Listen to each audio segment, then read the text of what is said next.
suñu jeunesse bi nañ leen may chance boobu ay cours gratuits yoo xam ne dañu si jàng dara pendant les grandes vacances. donc loolu bu weesoo xool nañ tam problème de sécurité parce que yàggul dara amoon na fi ay incendie yoo xam ne amoon na si ay hôpitaux ak yenn endroit yi nit ñàkk si bakkanam ay bébé tam ñàkk seen bakkan donc ñu xalaat lan lañ mën a participer donc ñu créer benn formation boo xam ne si ay extincteur la mooy yi ñuy fayee lakk donc ñu def formation bi pour wan nit ñi nan lañ koy jëriñoo nan lañ koy utiliser fan lañ koy teg ak nan lay demee après ñu commencé di séddale extincteurs yi si lieu de culte yi donc ñu dugg si jumaa yi dugg si mosquée yi si lieu de culte yi pour installer foofu extincteurs yooyu pour mayee ko foofu pour prévenir li nga xam ne ñaanuñu ko yàlla mais bu dara naree am rek ñu am au moins loo xam ne mën nañ ko jëfandikoo pour loolu. léegi tey dañu toll si beneen constat mooy environnement bi mooy insalubrité bi donc waxtaan boobu parce que lépp loo gis rek dafa am expertise dafa am ñoo xam ne ñoom la si seen xam-xam màcc ñoom ñoo ñu si mën a jàngal lu bëri peut-être nit dina dem nii rek ak xelam mais am na lu bëri loo xam ne peut-être dinañ ko ignorer duñ si xam lu bëri moo tax tey ñu invité waa UCG à travers monsieur Diouf invité waa ministère à travers monsieur Niang ñu waxtaan ak ñun donc waxtaan bi du pour classe pour ñëpp la pour population bi yëpp la donc looloo tax tey ñu ñëw fii comme ni ma ko waxee sànq parce que ne jëlee fi ay jàngat comme ça bu subaa bu ñu demee si terrain bi ñu mën a commencer liggéey te loolu tam setal bi ñuy wax chaque jour li nga xam ne ñun ñi mën nañ bale ko ñëpp wala nettoyer ko ñëpp mënul nekk c'est juste un geste symbolique boo xam ne ku nekk tam dañu teg au devant tes responsabilités parce que moo balee sa buntu kër kii bale buntu kër kii comprendre lu bëri loo xam ne day influencer environnement bi surtout boo xoolee si point wu race humaine parce que man ku ma laaj si environnement dama lay ne l'environnement bu ñu ko gérer wee on gère la survie de la race humaine maanaam bu ñu taxawee si lépp luy set lépp luy doxal suñu dëkkuwaay ñun ñi ay nit yi ñun la ñuy utal ay solution parce que boo xoolee environnement day laal lépp lu nit di lekk donc lépp lu ñuy lekk bu ñu xoolee si environnement bi lay jógee si suuf bi la jógee si mbay bi la jógee donc loolu bu ñu xoolee ni mu nekkee noonu rek noonu lañ koy utiliser kon bu ñu dugalee lu baaxul si suñu kii rek suñu bopp la ñuy lor donc loolu tax je pense c'est un train qui est très important ñu am suñu experts yi fii ñu mën a partager ak ñun par rapport ak sujet donc loolu laa bëggoon sànni rek comme mot de bienvenue di jox parole bi Souleymane. merci beaucoup président. nii nga war a def mbalit bi nële lañ ko war a def lii nii lañ ko war a def boo lekkee ba pare merci boo lekkee ba pare jërëjëf boo lekkee ba pare lii ak lii bu àndaaleeg loolu nag ba pare ñu defar ko nag ngemb ko yebal ko ba pare defar ko ni mais seet buy sëy kon defar nañ ko defar bu baax bu demee ca mbedd ma day baax bu demee école ba baax bu demee université baax bu demee ca ministère ba baax bu demee ca mairie bi baax donc man yaakaar na ni combat bi ñu jëkk a mënee pour sensibiliser d'abord nan commencé ci kër gi ñun mag ñi ñu defar na suñuy jikko ba pare parce que xale buñ defar jikkoom te buñ demee ba nekk mag gis mag ña seeni jikko xawut a changé boo deful xale ban defaroon mu baax bu demee ba nekk mag boo moytul loolu da koy topp ñu naan dëkk bi nit ñi xanaa kenn defaru leen et pourtant mën naa am xale ba defaroon baaxoon na ci xale ga waaye ba mu demee ba nekk mag ga mën naa am jikkoy mag ga ñoo yàqu moom it mu ne comme nit ñi mënunoo bàyyi ba def comme ñëpp rek yàqu jikko yëpp kon donc le comportement d'abord c'est un engagement personnel avant d'être un engagement collectif. di rafetlu initiative bi di ko encourager et puis di kontaan ci débouché pratique bi nga génn parce que notre problème c'est qu'on initie mais on ne sait pas suivre on ne sait pas continuer koñ boo dugg am nañu culture u set setal mais lu ci topp xamuñu ko nu ñu koy préparer xamuñu ko parce que yor këll di laaj du ko pérenniser def ko jug sa mbalit di seet noo koy def du ko régler donc avoir un débouché pour mettre en place un dispositif dafa am équation bu muy régler parce que il est vrai que dafa am ay compétences yu ñu transféré communes yi mais dafa am ay compétences yoo xam ni l'initiative citoyenne peut entrer en complément des attributions institutionnelles du maire. Donc propreté, salubrité, citoyen bu nekk la war. Ce qui m'amène à faire une première suggestion. 2 suggestions là et pour le 3. La première, c'est d'ordre institutionnel. C'est bien classe de social, notre raison d'être. Moi, ça me fait penser à la RTS. Je t'aurais proposé classe au cœur du social. Ça peut être. La deuxième suggestion que je voudrais faire, puisque nous sommes dañu nekk ci li ñuy wax sensibilisation, il faut une communication positive. Donc le thème, moi j'aurais mis forum sur la salubrité. Puisque ce qu'on attend pour avoir la salubrité, c'est un acte positif du citoyen et son action sur l'environnement. Tant qu'on est dans la thématique de l'insalubrité, on est en retard d'une guerre. Alors que si on est sur le thème de la salubrité, on a de l'avance sur le problème. Donc, wax ngeen ko, le cœur du problème, c'est le comportement et son action sur l'environnement. dafa am ñett li tax ñun ñu war a fonk environnement. Islam moo ñu ko digal. Si aujourd'hui le vert domine, avant ñuy xam code couleur, le vert a été la couleur de l'islam. Donc, islam moo ñu ko sant. Ñaareel bi, lépp looy def ci islam bu laabul baaxul. Donc jullit digganteem ak ndox dafa am importance te ndox mooy indi cet. Mais dafa am beneen troisième affaire bu manqué, et ça c'est la responsabilité état bi moo ko war a def, mooy infrastructure bi lay permettre nga am salubrité. Yaa ngi wax mbalit lu tax ñu ne dafa war a gaaw a génn kër gi moo góor ñoo yem. Bu ñu yendoo ci kër gi kenn du fi noyyi parce que amuñu tri sélectif ci biir kër yi. Mi ngi ñëw mais suñu ko amee waasintóor ak jën bu ñu sànni dootoo ko jaxaseeg beneen boo xam ni rationalité ou recyclage am bokkul, déchets organiques ak yeneen déchets yi bokkul. Infrastructure bi bu amee dinañu parce que dafa am loo xam ni principe la, comportement superstructure moo koy génne muy esprit, mais infrastructure mooy defar superstructure mooy defar esprit. C'est-à-dire tey bu la yàlla mayee nga am jaar-jaar bu mel ni sama bos, nga may doom yoo xam ni Europe lañ juddoo màggee Europe, boo leen di dox boo leen joxee paquet gâteau bu nu ko xoolee lekk ko, bu nu gisul mbalit bu nu ko def à proximité dañ koy lem def ko seen poche ba gis mbalit génne ko def ko. Mais fii da ngay gis ñoom yàlla teg seen grand place jënd seen 400 francs gerte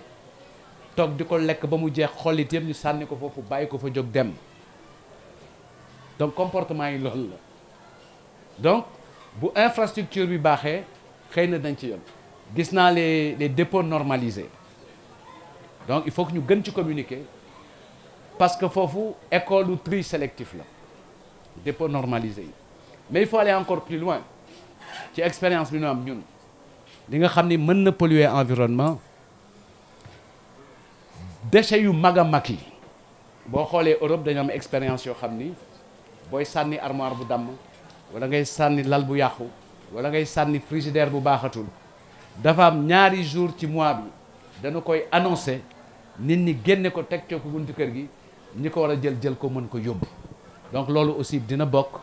ci liy améliorer et enrichir environnement bi. Donc loolu laa ci bëggoon a wax. Beneen bi it ñu war a lancer un appel parce que tey bu ñu tegoon musique tëgg sabar fii dina bari nit, mais il faut que nit ñi xam ni li ñuy régler moo ëpp importance tëgg sabar ak teg musique. Parce que santé wu nit li koy déterminer mooy relation bi moom ak environnement bi. L'homme n'est en santé que quand il est en harmonie avec son environnement. Quand la santé se détériore, c'est que am na lu faussé ci digganteem ak environnement bi. Moo tax japonais yi ne fais de ton aliment ton premier médicament. Li ngay lekk na nekk sa garab bi jiitu ci yow te garab gi cycle bi la. ci suuf lay jógee pepp la ñu delloo ko mu meññ jógaat ba dundal ñu donc environnement bu sain comportement moo koy indi. Donc notre combat aujourd'hui ce n'est pas de lutter contre l'insalubrité mais c'est de promouvoir la salubrité par des comportements citoyens parce que dañu nekk ci benn cycle bu am importance que j'appelle la transformation écologique de l'économie et du cadre de vie. Impératif et développement durable moo war a tax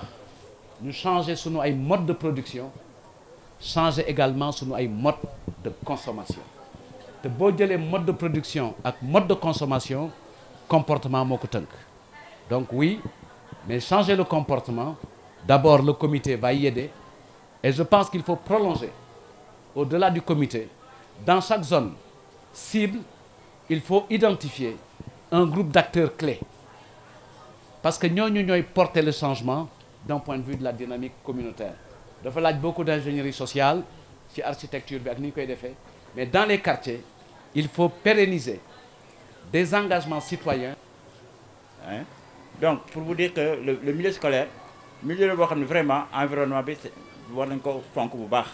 UCG nag moom fépp fu ñu toog CLD bu ñu dem ñoom laa jëkk gërëm ñu ngi nii toog pourquoi parce que li ñuy def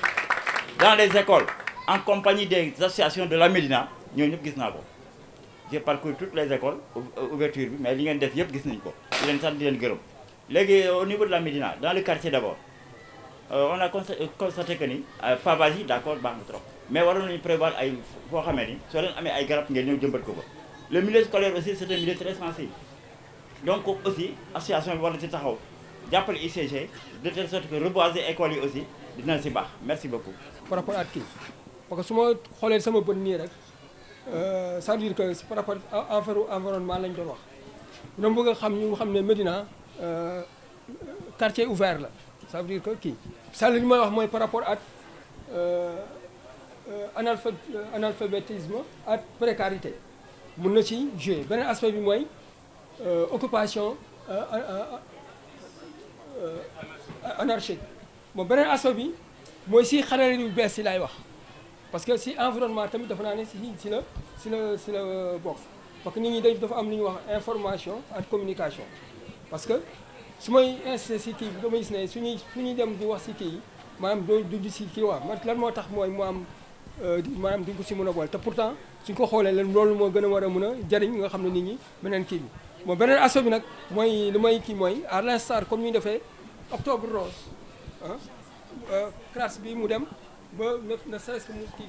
pérenniser activité yi merci. Parce que l'engagement citoyen commence par lui et si je me permets d'en parler ainsi il s'arrête à lui. J'aimerais bien que la jeunesse copie sur sa personne pour que au moins bu subaa ñu am ay jano ci biir Médina on en a besoin. Je ne suis pas son griot mais permettez-moi ensuite de de s'appesantir sur ces faits parce que li yombul monsieur le ministre vous l'avez tantôt dit ne woon nga ne fii bu ñu fi woote woon xumbaay fii day fees dell adduna moo dëkkee noonu bada diinu haribun wa sa yahudu haribun kama bada fa tuuba lil ghuraba sunu borom ba muy tàmbali dafa yónni ñoo xam ne bu ñu demee ca pénc ba lañ fay fekk du doon loo xam ne dañ koy doyloo mais minorité la mais minorité agissante la beneen bi stop da ngeen wax thème ne le comportement de l'individu pour l'environnement c'est kan mooy nit question boobu rek laa bëggoon laaj kan mooy nit parce que yàlla suñu borom bi muy wax ak ñun dafa ne xalaqal mawta wal xayaata li yabluwakum ayyukum ahsana amala ñun ñu jàng ci aventure ambiguë de Amadou Hampâté Bâ duñ ci sori ak la mu wax yépp ñu war ko mën a bàyyi xel mais est-ce que ñun ñu ngi def li nga xam ne moom la ñu war a def gaañi bu ñu naxante revenons sur terre et montrons-nous que nous sommes utiles à notre commune en commençant d'abord par les enfants classe à organiser et nous continuons à organiser avec classe merci beaucoup. ñi ngi nuyu waa siège bi yëpp di nuyu ñi nga xamante ñi ngi ci présidium bi ak les initiateurs de ce forum à savoir nu mu tëddi Jeno Bokandé ak jigéenam ñi mu àndal ñi nekk ci fondation classe même moi ça je fais partie parce que je suis dans la commission sociale di féliciter bu baax Jano di ko encourager ndax initiative bi mu am initiative bu rafet la moo jigéenam yi ñu àndal parce que nee nañu derrière chaque grand homme il y a toujours une grande dame mais il y a toujours des grandes dames mën naa ci citer Adja Pay ak ñoom Rokhaya vraiment ñoom dañuy jàpp ci affaire bi à chaque fois ci réseaux sociaux yi di sensibiliser gars yi parce que Jano du am temps chaque jour mais ñoom ñooy gën a nekk sur le terrain vraiment maa ngi leen di féliciter di leen encourager bu baax déjà li ñu fi waroon wax yëpp déjà monsieur le ministre maa ngi koy nuyu monsieur le ministre Seydou Gueye comme ni mu ko waxee suñu grand la yàgg na nekk ci Médina bi di def ay actions yu baax ci Médina bi nekk un ministre de la République mais terewul fu ko Médina soxlaa day teew vraiment ñu ngi lay remercier ci sa disponibilité boobu mais d'ailleurs li ñu fi waroon yëpp wax yëpp monsieur le ministre résumé na ko comme par exemple il faut ñu sensibiliser ñi nga xamante ni ay citoyens lañu ñu nekk ci gox bi muy particulièrement les jeunes et les femmes côté environnement bi jàpp ci xam insalubrité beeg yooyu yëpp pour ñu gën ci accentuer wu daal pour santé bi gën a améliorer wu vraiment loolu initiative yu rafet la kon Jano ñu ngi lay encourager ci lancer boobu di la féliciter di la encourager vraiment merci. donc maa ngi ànd ak Fatmata Ba ak madame Sey Fatou Diallo donc ñoo ñëwoon tey accompagner ma ci lii nga xamante ni moom la ñu classe invité donc tey dañ ñëwoon pour wax ci waxu sensibilisation bi ñu ñëwee nag jot nañ fi jël kàddu wax nañ ci tuuti rek mais am na li nga xamante ni moom la ñu bëgg a nit ñi jàpp ko mooy bi ñuy conclure bi ñu waxee tuuti ci sensibilisation parce que le temps qui nous était imparti bëriwul woon mais li ñu bëgg rek li ci ëpp mooy nit ñi mettre en place un comité de quartier ce comité dina permettre tey nit ñi war a mën a def suivi bi parce que tey booy seet Sénégal ñëpp dañuy wax waxu sensibilisation nit ñi ñu ngi wax dara amul ba tey mais comité bi njott naa ne bu taxawee nga xamante ni tey ji liggéey moo leen ñor ñoom war nañu mën a mettre en place comité bi où tout un chacun sera représenté ku nekk ci quartier bi rek am na ci wàll donc bu ñuy ñëwee mun nañu waxtaan ak ñoom bu ñu waxtaanee ak ñoom ba pare ñoom ñu xool fi nga xamante ni moo gën a salte ci Médina wala li nga xamante ni loolu lañ bëgg ñu liggéeyal leen ñu wooñu ñu ànd liggéey ak ñoom à partir de ce moment après 2 jours de travaux peut-être ñoom dinañ war a mën a def suivi bi bu ñu defee suivi bi su fekkente ni baax na xayrul su fekkee baaxul aussi ñu dellu si waat ñëw ànd ak ñoom liggéey parce que ñun fas yéenewuñu xaddi mais ñoom dañu bëgg ñoom ñi nga xamante ni ñooy les principaux acteurs ñu mën ñoo jàppale pour que en fait ñu mën a am résultat boobu. am na solo on a soulevé tey un thème pour man boo xam ne c'est vital maa ngi si doon waxtaan ak DG ak monsieur Diouf que li ñuy wax ni environnement il y va de la survie de l'humanité donc nit ñi peut-être nee nañ bu ñu woote woon musique wala woote woon ne nii dañu fi gëb bëri mais je pense que c'est un combat boo xam ne waruñu si tay waruñu si sonn il faudra beaucoup d'engagement il faudra beaucoup de persistance li may wax toujours rek ma jox la benn garab ma yor benn garab may arroser garab bi 2 fois par jour yow ngay arroser garab bi 10 fois par jour taxul garabam gën a gaaw a sax sama garab donc fi ñuy dem ak fi ñuy teg suñu tànk il faut qu'on soit très concentré très motivé surtout très patient parce que jeunesse bi ak xale yi tey ñoo tollu foofu donc il faut que ñu am nu ñuy waxtaanee ak ñoom il faut que ñu xam nu ñu leen di engagé wee donc loolu je pense que c'est le mot d'ordre de classe beaucoup de patience beaucoup d'engagement beaucoup de rigueur surtout beaucoup d'écoute on a des experts partout di saluer présence monsieur le ministre comme il l'a dit mënoon na ko ci bañ a fekk il a d'autres engagements mais à chaque fois bu ñu ko woowee day ñëw di saluer présence su nos amis du CG monsieur Niang aussi di saluer présence am je pense que li mu wax fii am na solo yéen ñi itam teew ñu ngi leen di remercier bëgg a commencer benn voyage boo xam ne comme j'ai dit tout à l'heure